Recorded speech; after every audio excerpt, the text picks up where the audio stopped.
Hey guys, welcome to the next episode of the 1964 TR4 behind me, which still has an empty engine bay. So as you may know, we already have all the parts of the engine when we started assembling it. And as you may have guessed already, it's this time of the year again.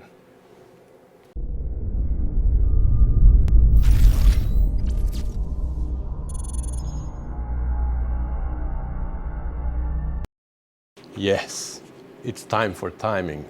That time of the year I'm talking about. All right, so I've done multiple videos on my channel about timing, like I don't know how many, probably 10. And every time when I edit the video, I think I made it too complicated. It could have been explained a little bit simpler or clearer, maybe I should say. I'd like to explain it in a very simple way what exactly happens here, because it's a very simple process as long as you understand it. And that comes from somebody who made multiple mistakes with it, but I learned from my mistakes and I'm making corrections. For example, one of my mistakes is that twice I was somehow, when I was determining how to position my degree wheel on the crankshaft, instead of the top dead center, I positioned it with the bottom dead center up, and that's because here, if you see, I have 0 at the bottom dead center again, just like here. I have 0 goes to 90, and then from there it goes 80, 70, 60, and back to 0. And that's how normally the degree wheels are, because you need to be able also to say this is 40 degrees before bottom dead center, because you know, for different reasons you need to know that. But in my case, I don't really care about bottom dead center. So I printed a new degree wheel, which all the numbers here refer to top dead center. So this, for example, is 170 degrees after top dead center, because it turns like this, and we are 90, 100, 150, 180 after top dead center, and then it starts 170 before top dead center and keeps going and going and going until we reach 0. So I still have little numbers here that refer to bottom dead center, but the big numbers are corresponding to my top dead center. So we're gonna update my degree wheel and we're gonna go from there. I printed some pages from the manual and I'm gonna show you a little bit of theory before we go ahead and do the whole timing. For those of you who don't know what exactly is happening, I want you to know what we are doing, not just how we are doing it. You know what I mean? So what is timing? Timing is the relevance between the crankshaft and the camshaft. They need to be locked together in certain position. We want the valves to be fully open or fully closed or in whatever position at certain position of the crankshaft. And as you know, what controls the valves is the camshaft. It is the brain of the engine, as many people refer to it. The camshaft tells the valves when to open and when to close, but the camshaft needs to know the position of the crankshaft, so to tell the valves exactly what and when to do. And this is exactly how this works. This is your camshaft, which when it turns, the cam reaches the tappet or cam follower, which is following the perimeter of the cam. So when this cam goes here, it pushes the tappet or the cam follower up, which pushes the push rod up. The push rod pushes on one side of the rocker. The rocker pivots right here. So this side goes up, this side goes down, and as it goes down, pushes on the stem of the valve, and the valve goes down and it opens. When the cam reaches its peak and it starts moving in this direction, of course the tappet starts going down, and it goes down because now this spring is pushing back on this side of the rockers. In the meantime, pulling the valve up, and the valve starts closing. And since this arm of the rocker is going up, because it's pivoting here, this arm is going down, and as it's going down, it's pushing on the push rod. The push rod pushes the tappet down, and the tappet always stays in contact with the cam. So that's how the whole system works. Now in the manual they give you this procedure here, which involves multiple marks and lines on the gears, and it explains to you exactly how to position the shafts. And in this case you don't need any theory. You just do this and apparently everything matches. Well, I tried once. I'm not saying that the procedure is wrong, but it is very easy to make a mistake. And I made a mistake the first time I did timing on the TR4. I made a mistake by one tooth and the engine didn't start. So on the gears, once upon a time, there were marks. So you see they positioned the crankshaft in a position where the woodroof key is pointing down, which corresponds to top dead center of the first cylinder. Then right here, there's a mark on this gear. There's a mark on this gear as well. So this center, this mark, and this center need to be on the same line. And then here in this hole, which also has a mark next to it, you need to see a mark which is on the camshaft. Now, the problem is that the new gears don't come with any marks. But I brought the old gears here, and you can see the marks that they're talking about. So let me clean this up a little bit. So there's this mark. I hope you can see it. There you go. So if you put this like this, you need to position your camshaft in such position that the mark you can see through this hole, which has a mark as well. The line needs to be like this, and then this is your crankshaft gear. This is the channel for the woodroof key, and this is the mark that you need to position on the same line here. However, the new gears that you buy, there's no marks on them. So what some people do is they try to transfer the marks from the old gears. They line them up and they transfer it from here to there. And I believe that's what I tried to do on that engine. I made a mistake. You could also transfer this mark here and this mark here.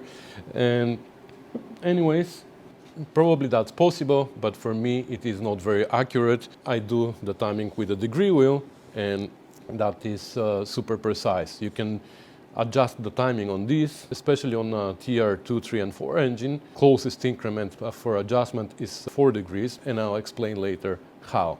However, if you want to do the timing with a degree wheel, we need to have a little bit more information about the camshaft. When do the valves open and when they close? So the inlet opens at 17 degrees before top dead center. So this line that starts here and ends all the way here represents your inlet duration. So your inlet opens 17 degrees before top dead center. So this is our top dead center, but our inlet starts opening here. Then it continues to open, opens more and more and more and more. When it reaches somewhere in the middle of the duration, we don't know where yet, but it is fully open. That's when the cam is all the way up and it's pushing the tappet at its highest position. So here our valve is fully opened, and then it starts to close and keeps closing and goes past bottom dead center and continues closing until it reaches 57 degrees after bottom dead center. The exhaust though is exactly the opposite. So this line represents our exhaust. So the exhaust starts to open 57 degrees before bottom dead center, so goes this way. At bottom dead center it's a little bit open, but it continues to open, and then somewhere here it is fully open, then it starts to close, keeps closing, reaches top dead center, it still keeps closing, and 17 degrees after top dead center it is fully closed. These are the numbers for this particular camshaft. There are many different camshafts available, performance that have different numbers, but this one is the standard for TR4. For TR2 and TR3, it used to be 15, 55, 55, 15. It is a little bit different for TR2 and TR3, but many TR2 and 3 owners, when they rebuild their engines, they change their camshaft to this one because this has a little bit more performance. But in this case, we know that we're working with these numbers. So what else do we need to know? We need to know the center line. The center line means when the intake valve is fully open. And of course, that's in the middle of its duration. So it starts here, somewhere here in this area, it's fully open, and then here it's fully closed. But where exactly? So we need to calculate this entire duration and divide it by 2. and that's going to give us the exact position. So we know that we have 17 degrees before top dead center. Then we have from top dead center to bottom dead center, we have another 180. And from bottom dead center to 57 after bottom dead center, we have another 57 degrees. So that gives us 254 degrees duration. So divide that by 2 equals 127 degrees is our center line. But that's not 127 degrees from top dead center. That's 127 degrees from 17 degrees before top dead center. This means we have to subtract this 17 degrees from this. So that minus 17 equals 110 degrees. So somewhere here, where 110 degrees is our center line. So these are the two references that we need to know. We need to be able to position the crankshaft at 110 after top dead center, and we need to be able to position the camshaft at a position in which the inlet of the first cylinder is fully open. Then we can put the chain on, and our timing is set. All the other valves are going to fall into their places as long as we match this position of the crankshaft with this position of the camshaft. So now that we know what we're looking for, let's see how we can find the 110 degrees after top dead center of the first cylinder on the crankshaft, and how we can find the position of the camshaft in which the intake of the first cylinder is fully open. Let's start with the crankshaft. So if we put a degree wheel here somehow, and we put a pointer and then position the degree wheel in such way that the pointer points to 0 when we are at top dead center, then fix the degree wheel to the crankshaft permanently so it doesn't move in relevance to the crankshaft, then we can turn the crankshaft together with the degree wheel, and we will know exactly where we are at each point of the full rotation of the crankshaft. How can we do that? Well, so what I did was I took an old gear from an old engine which has the channel here, which allows me to put it like this on the end of the crankshaft. I also welded an old socket here for two reasons. One reason, so I can put the degree wheel on it, and second reason, because I have the square here, ½ inch, that I can use to turn the degree wheel. I can still turn the degree wheel, but once I position it where I want it, then I have here at the back a piece of plywood that has a cut here and then this hose clamp. So once I position it wherever I want it, I tighten this clamp, and now it is permanently fixed. Not permanently, but pretty tight on the crankshaft, and now they stay fixed together. But before we go ahead and do that, like I said, I'm gonna replace the fascia of my degree wheel with this fascia, which is not gonna confuse me, I hope.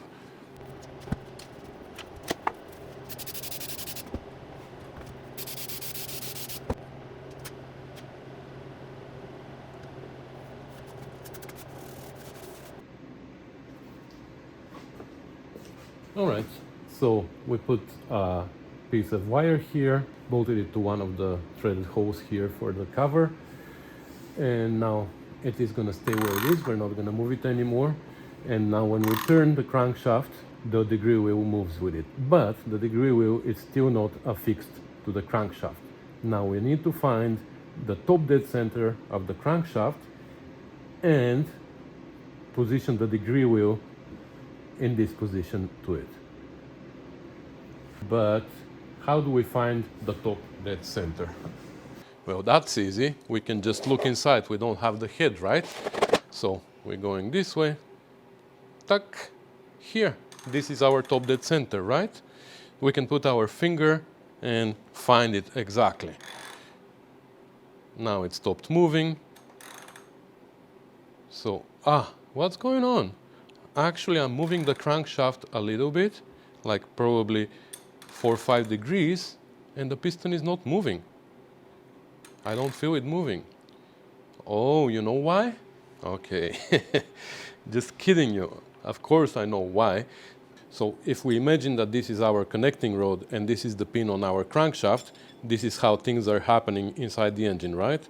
It goes up, goes over, and then comes down, and again goes over, comes up, and it keeps going like that. But when the crankshaft is in its top dead center, here there's certain amount of time in which the pin moves over to the other side. In this position, the crankshaft still turns, but the height of the piston stays relatively the same. So we need to find exactly what we call the true top dead center, in which the pin is right at the top of the crankshaft. It's not a little bit to the left, it's not a little bit to the right, it's right in the center. So that's our true top dead center. So how we're going to do that, I'll show you now.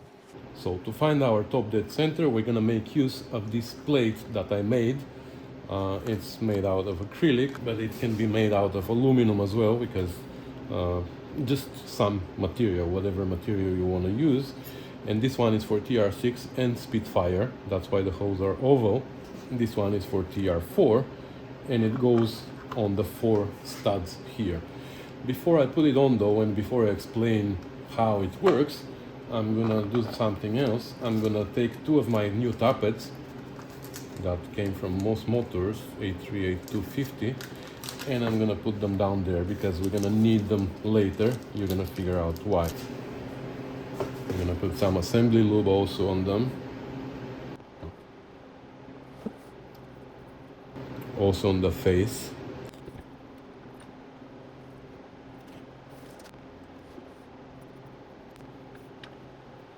Then we're gonna take these 2 push rods that I cut, like they're from an old engine.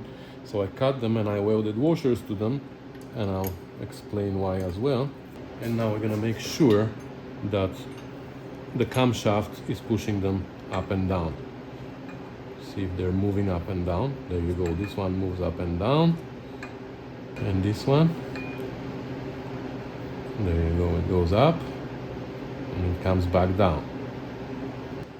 And we're also gonna put 2 springs, so that's why we have washers there, because we need springs to push the push rods down when the camshaft goes down.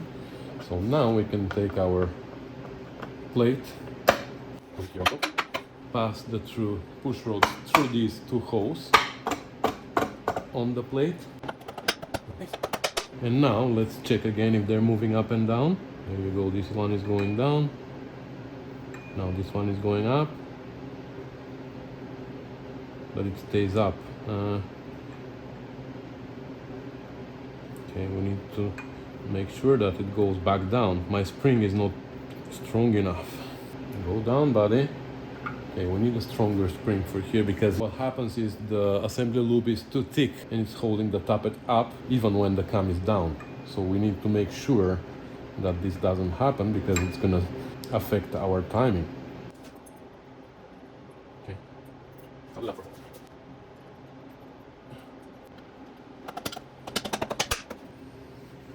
Let's see now. Oh, it's pushing really hard now, which is good, but it goes down.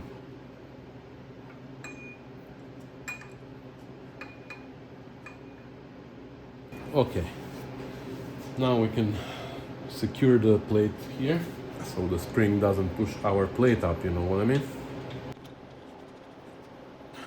This is our exhaust, so it is not involved in our procedure in the beginning, but then I always go and double check in a different way the timing, and that's when the exhaust is also involved. So we're gonna come back to this. Now let's come back to our top dead center, because that's why we put the plate here, to find the top dead center, right? So as a beginning, we can eyeball it, because we can see the piston. We know that it is pretty much at top dead center. So we're gonna put it somewhere like very close, but doesn't need to be exact for now. And if you use aluminum for a plate, you can see through the hole inside the piston, but you can also look at piston number 4 here. And on a 6-cylinder engine, you can look at piston number 6. It's at top dead center at the exact same time as number 1. So here now we can roughly position also the degree wheel at top dead center. Roughly, we don't need to be perfect here, but it's a good starting point. So now we can lower the piston and we can put our piston stop here. It's just a bolt with a lock nut that we can put, doesn't matter how much down, as long as it's somewhere below the top dead center of the piston. Then we're gonna snag the lock nut to make sure that the piston stop doesn't move. And now what we're gonna do is we're gonna raise the piston until it hits the piston stop. Very gently, doesn't matter in which direction. Let's say in this direction, so now it goes. So now we are before top dead center, and our piston hit the piston stop and can't go anymore. So the degree wheel now shows exactly 20 degrees before top dead center. So now if we turn the crankshaft so the piston goes back down to bottom dead center and comes up on the other side and hits the piston stop again, we should be on 20 degrees on the other side of the top dead center, right? Because the distance here doesn't change. It's always the same distance whether we are coming from one side or the other side of the top dead center. So let's turn the crankshaft backwards and see if it is going to stop at 20. Odds are not, because we positioned the degree wheel very roughly, but sometimes we might have hit it by mistake, you know. So now we are at 28. So our degree wheel is a little bit off, because if it's positioned perfectly relative to the crankshaft, we should stop at the same amount of degrees on both sides of the top dead center, because the distance here doesn't change. So how much are we off? Well, that's easy. We can add the 20 degrees on this side to the 28 degrees on this side of top dead center, which is 48 degrees in total, and half of the 48 is 24. So instead of 28 here and 20 here, we were supposed to stop at 24 here and 24 here. So what we can do is we just turn the degree wheel without moving the crankshaft. We can put it at 24. Like this. So now, if we've done our math correctly, if we go again to the other side of the top dead center, this time we should be at exactly 24 there as well.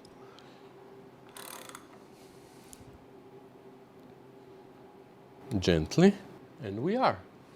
Now our degree wheel is positioned perfectly in relevance to the crankshaft. We can tighten this hose clamp now without moving the wheel at all, without touching the pointer as well, because that's important. We have to be careful not to bend the wire. But of course, we're gonna double check. So let's go one direction and make sure that we're still at 24, which we are. Go the other direction and make sure that we are at 24 on this side as well, which we are.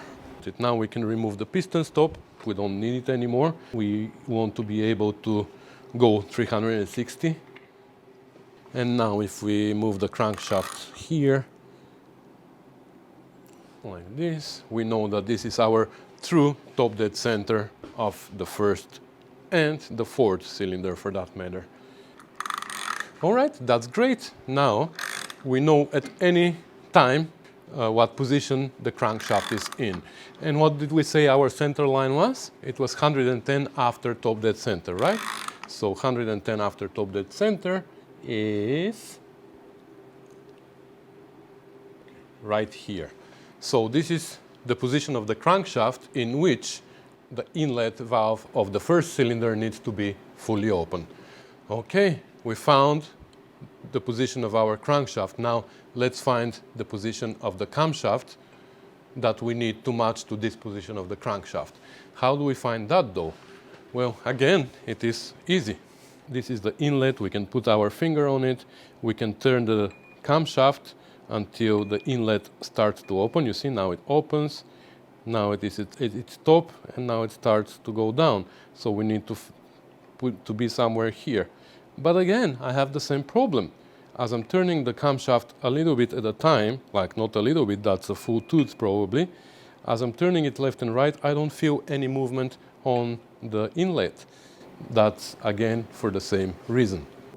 I mean, if we say that this is our camshaft, let's say this is our cam, and this is our tappet, when the camshaft is like that, the tappet is down. As the camshaft is turning, it's pushing the tappet up, and then the tappet starts coming down again. But somewhere here at the top, we have certain amount of degrees again of the camshaft in which the tappet doesn't go up and down.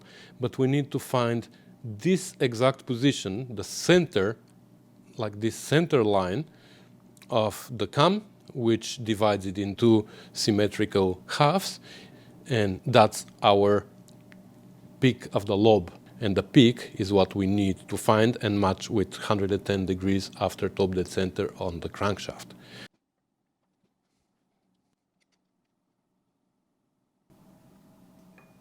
Now look at that. Now we have something to tell us our intake opens and closes. That's good. So we can tell it goes all the way up here now. It's still going up. Somewhere here it is at its peak, and now it starts going down. So we can find the position, but again, you see now I'm turning the camshaft a few degrees and it stays up. It just doesn't move. So again, we have to find the center of the lobe, the peak of the lobe. And we're going to do something similar like what we've done with the piston stop, but this time we're going to do it with a dial gauge. And yes, I did something really stupid, which is I didn't put the chain. So don't forget to put the chain before you put the degree wheel, because now I have to remove the degree wheel in order to put the chain on. And then we're gonna have to double check the top dead center, because even though we have the woodruff key on the gear here, I need to bend the pointer up in order to remove it. So what I'm gonna do, just to make it easy for myself, I'm gonna put the degree wheel at top dead center now. So right now the degree wheel is at top dead center, so I'm gonna bend the pointer up. I'm gonna remove the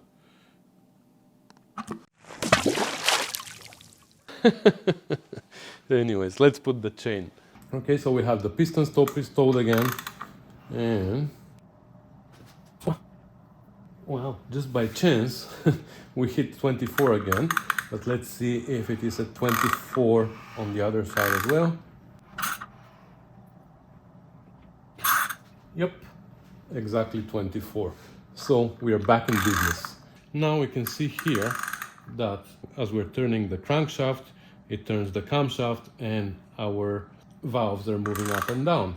So what we can do now is wait for the moment in which the inlet is at its peak. It's the highest possible. So now it's still going down. So we are waiting, we are waiting, we are waiting, still waiting, waiting. And now it starts opening. We're looking at this gauge now. So this is where it starts opening, and it keeps opening, keeps opening, keeps opening, keeps opening. Right here now, it is at its peak, and as we keep turning, now it starts going down. So now we need to go to this peak, and we're gonna zero our gauge here. Where's my zero? Few magic taps, it's there. So now we know that when the gauge shows 0, our intake is fully open, because it always goes to the left of there, like this. You see, it goes up, reaches 0, and then it starts coming down. But again, that's very rough. We need to find the exact. So we can put it at 0. And now, what was the goal here? The goal was that in this position of the camshaft, the crank should show 110 after top dead center.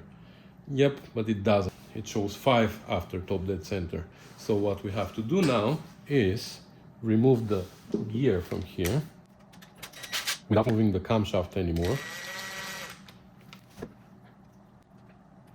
So now the camshaft should stay stationary, because we remove the bolts. The gear is gonna turn, but the camshaft should stay where it is, unless the friction here moves it, but it shouldn't. So now we can turn the degree wheel to 110 after top dead center. There, this is not moving, so looks like our camshaft is not moving. So here now we are at 110 after top dead center, and here we are still at 0. So this is our position, that's how we want them. But now we have to be able to secure the gear to the camshaft again, but probably our hose won't match there. Yep, they don't, which is a problem. So now our only choice is, without moving any of the shafts anymore, the crank should stay where it is, the cam should stay where it is. We just need to be able to undo the gear and turn it a little bit on the chain by tooth or two or whatever, until we find some holes that are gonna allow us to position it. Like this maybe? You see better, I don't. Okay, let's try. I think we're off a little bit, but we're gonna try. So,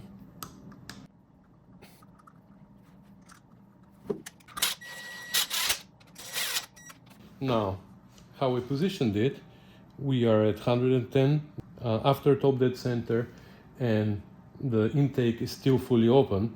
So again, in theory, I know I use a lot this word in this video, but in theory, this is our position. But probably we are not. Probably we are off by a few degrees.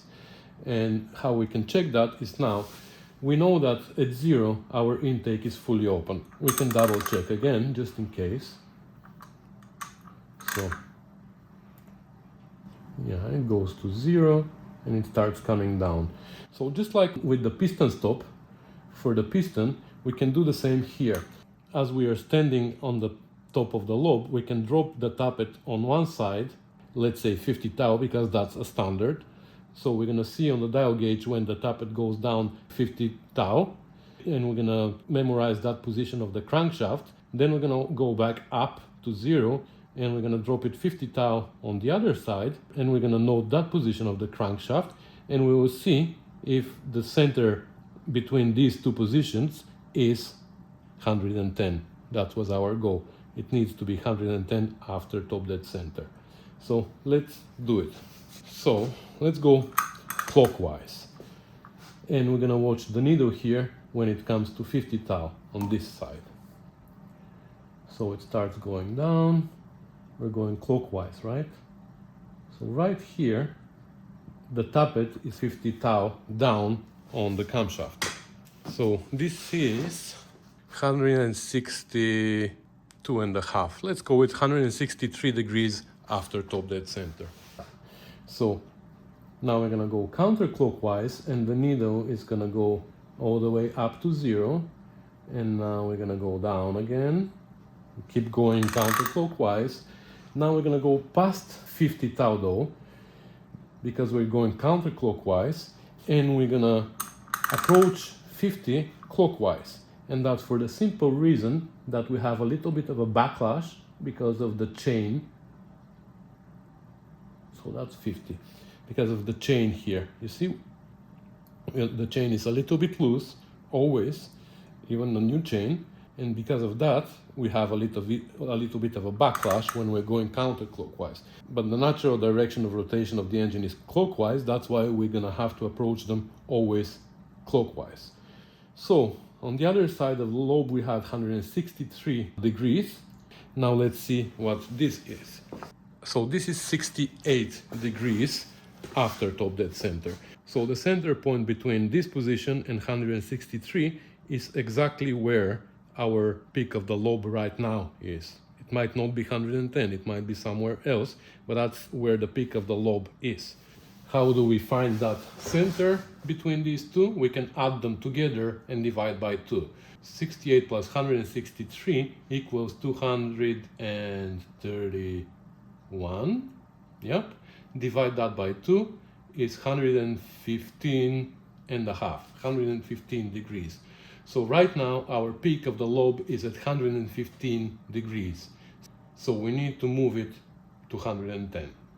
How do we do that? Well, now Since we know that our peak of the lobe is at 115, let's put it at 115.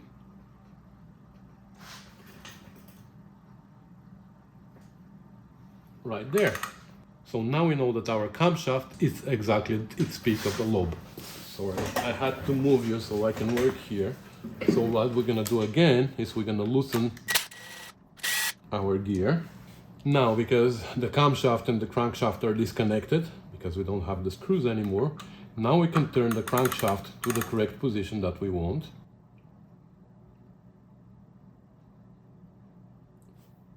Again, I'm gonna approach it clockwise.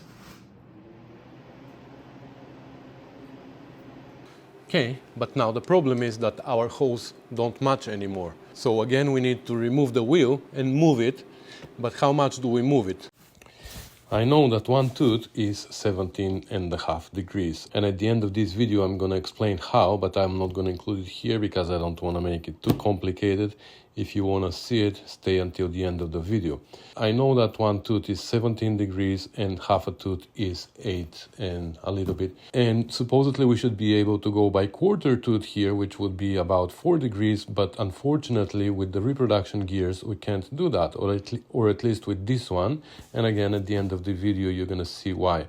So the smallest increment here is half a tooth, which is 8 degrees, and I believe that that's the best to do, because if we are advanced by 2, 3, even 4 degrees, it's fine, but if we are retarded by 5, it's too much. Better to be advanced a little bit than retarded. So we need to move the gear by half a tooth, but how do we do that? We can only move it by one tooth, right?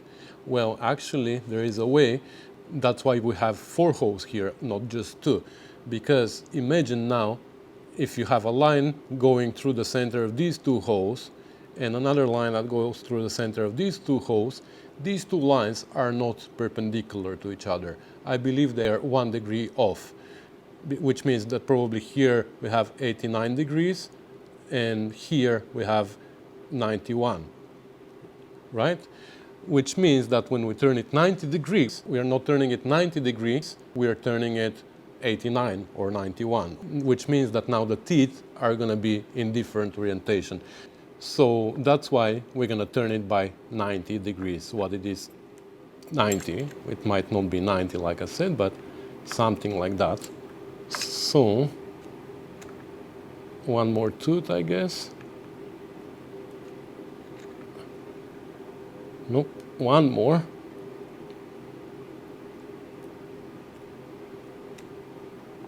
Okay. Nope, that's too much. Huh. One tooth back.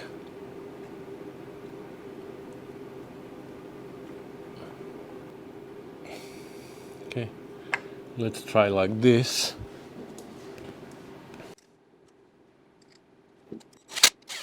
Okay, so that's supposedly half a tooth change. So let's try that again. So counterclockwise, going back to 50. That's 60. So now we're gonna go clockwise all the way up and stop at 50.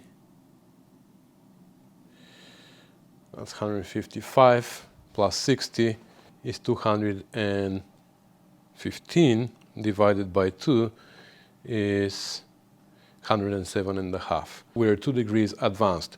Well, 2.5 degrees is perfectly fine. On TR6 actually we go to 106, which is 4 degrees advanced.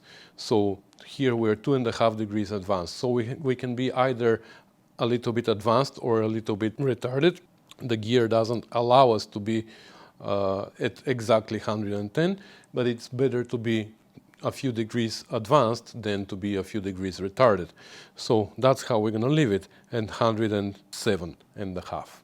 Now, what I started doing after I made a few mistakes is, after I say, okay, now the timing is done, I just go and double check my top dead center to make sure that my degree wheel didn't move during the process, because that happens sometimes, like you touch the pointer or you turn the degree wheel somehow.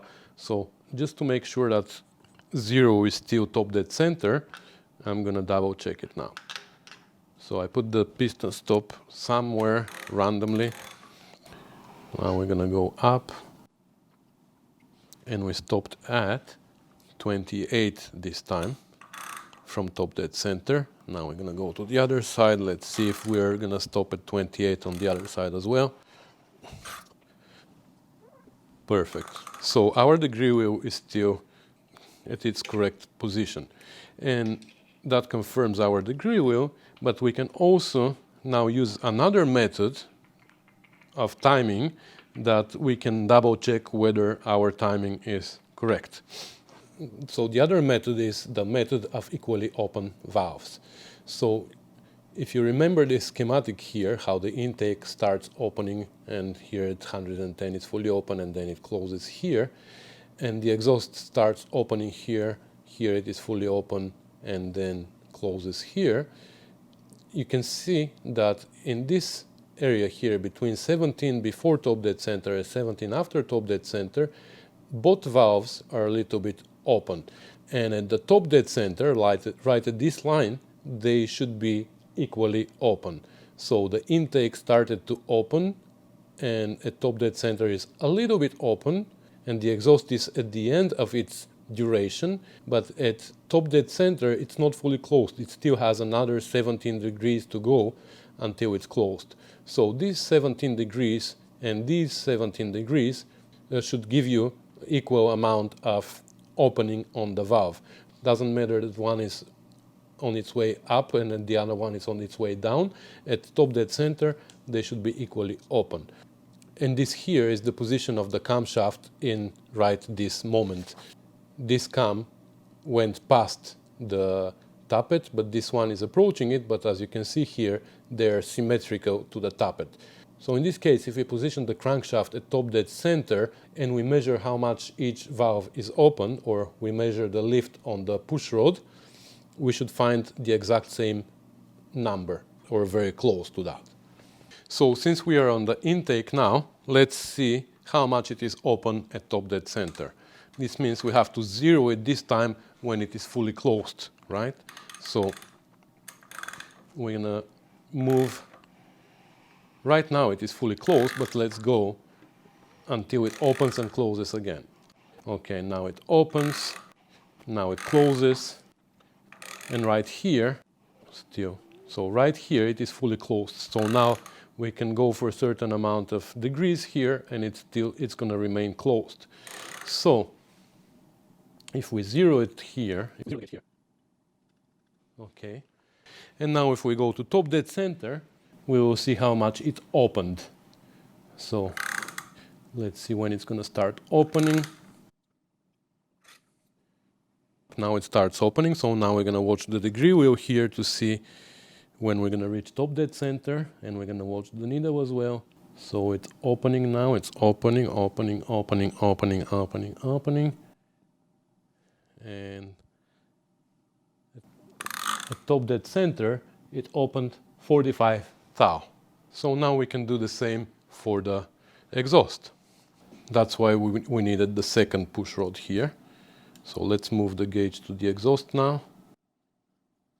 It's easier with two gauges, but it becomes overcrowded here, and for filming purposes, it's easier to do it with one gauge. So we're gonna do the same now. We're gonna make sure that it is fully closed, which is here. Now it is fully closed, right? We're gonna zero it here. Okay, I'm moving it up and down. Okay, whatever. Okay, so in its fully closed position, we are at 0. So now it's gonna start opening at some point. There you go.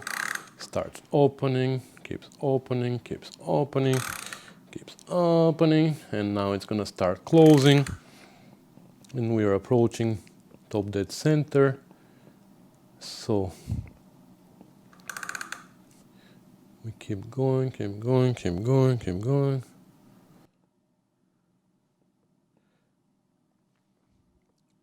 So right here we are at top dead center, and this is 33 thou. The other one was 45. So if we keep going, it's gonna reach 0, right? Just to confirm. Yes. So it's open 33 thou at top dead center, which is because our timing is 2.5 degrees advanced, right? So if we put it at 2.5, which is right here, this is 38 thou. But we also measured 45 on the intake at 0, not at 2.5 degrees in advance. So if we go back there now and do the same procedure, again, we're going to find the position where it is closed. Here it is fully closed. Now, when we start opening at top dead center or at 2.5 degrees before top dead center, it should be 38. So now it started opening, and I'm gonna go to 2.5 before top dead center, right there. So it's 38, you see? Exactly. So this confirms that our timing is correct, and for correct we consider 107.5 or 108 degrees after top dead center, even though the spec says 110. 2 degrees advanced is perfectly within the tolerance. So that's it. And now what we shouldn't forget here is to add our tab washer and bend the corners. What I like to do here is to pre-bend a little bit the corners, just a little bit, to lift them off the surface, because when they are like this, I'm always having hard time to lift them off the surface with a screwdriver or whatever. So that's why I give them a little bit of a lift, just a little bit. And then we can remove the bolts one by one, even though it's hard to pull out the gear, but again, one by one is good, just to make sure that we don't lose our timing. And we put it back.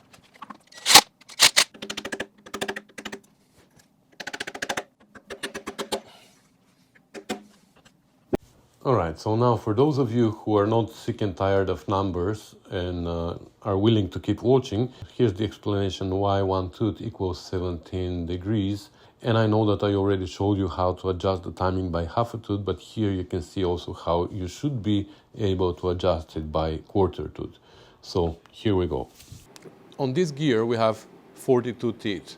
On this gear we have 21. So if we divide 360 degrees on the crankshaft by 21 teeth, that equals 17.14 degrees per tooth. Moving the camshaft gear by one tooth changes our degree wheel by 17 degrees. Of course, half a tooth is going to be 8 degrees, and quarter tooth is going to be 4 degrees. And adjusting the gear by quarter tooth or 4 degrees should be super easy. But it turns out something changed with the reproduction gears, and it's not that easy anymore. So this is what I mean. So I put the two bolts here on the vise, and I can put the gear now like this, and it is pretty solid. So now if you look, for example, here we have a tooth right here, and the next one is right here, right? But now if we take it out, turn it 90 degrees, like this, now we have half a tooth. So by turning it 90 degrees, we're moving it by half a tooth. If we turn it another 90, we're going back to the original position, here and here. So every time we turn it 90 degrees, we turn it by half a tooth. And if we have a TR6, that's where we're limited. But on TR6, we are not able to flip the camshaft gear the other way around, because that's how it is designed. This one, though, we can. So if we flip it, watch carefully. Well, it turns out that the reproduction gears, or at least this one, are not so accurate, because now that we flipped it around, the teeth were supposed to be in between our previous lines, which means like quarter tooth. But even though here they are just a little bit offset from the previous lines on the other side, they are not in between, right? That's not quarter tooth. But let's make a test with the old gear. So here's the old gear. Let's see what the old gear does. So the old gear goes in between here, you see?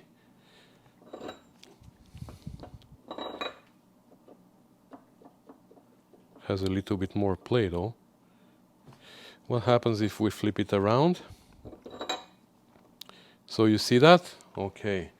So I'm not crazy. So you see this gear, in this direction, it matches our existing gear. If you turn it 90 degrees, so far it acts exactly as our new gear. But if we flip it around, now it goes in between. So now it gives you literally quarter tooth. Now we have a tooth here and a tooth here. And if we turn it 90 degrees, we have a tooth here and a tooth here. So you see, this way we can do quarter tooth adjustments, so they change something in the reproduction of the new gears. So sometimes the old engineers were better than the new ones.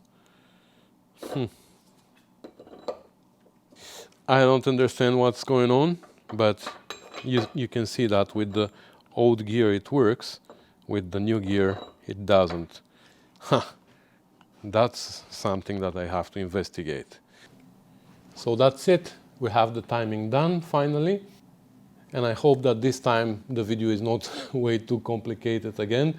I hope I explained it well and I gave you just enough theory and numbers to make it clear. I made lots of mistakes by saying crankshaft instead of camshaft and saying degrees instead of thou, but I think that I caught them all and I repeated what I said correctly. So now I have a lot of editing to do to make it sound right. So hopefully I caught all of these mistakes and I corrected myself. If not, I'm gonna have to add subtitles, like, you know, sometimes I have to add subtitles in the video saying, I said it wrong, it's actually something else. I hope it is helpful for you, whether you're building a TR4 engine or TR6 or Spitfire for that matter. It's all the same. The spec for the cams is different, but it's always symmetrical and always the center line is at 110 after top dead center. I'm talking about the standard camshafts. Again, if you take one of these fast road and those upgrade camshafts, then the center line may vary. So again, I don't want to ramble too much. Thanks for watching, thanks for commenting and subscribing, thanks for sharing, supporting the channel. Don't forget to like and subscribe. Don't forget we have a group called Rusty Beauties on Facebook that you can join. And if you would like to support the channel in some way, you can find information in the description below the video. There's a link to my Patreon page. You can become a Patreon and support me monthly by $5, $10 or $20. Or if you want to make a one-time donation, you can also send a PayPal transfer to my email elin.yakov@rustybeauties.com. But as I like to say all the time, this financial support is only a way for you to say thank you, Elin, if you feel like it. But other than that, everything is free on the channel and in the group, of course. And all the content, everything that I share is available to everybody, whether they support me financially or not. So that's gonna be it for today, guys. Thanks for watching, and I'll see you in the next one. Bye.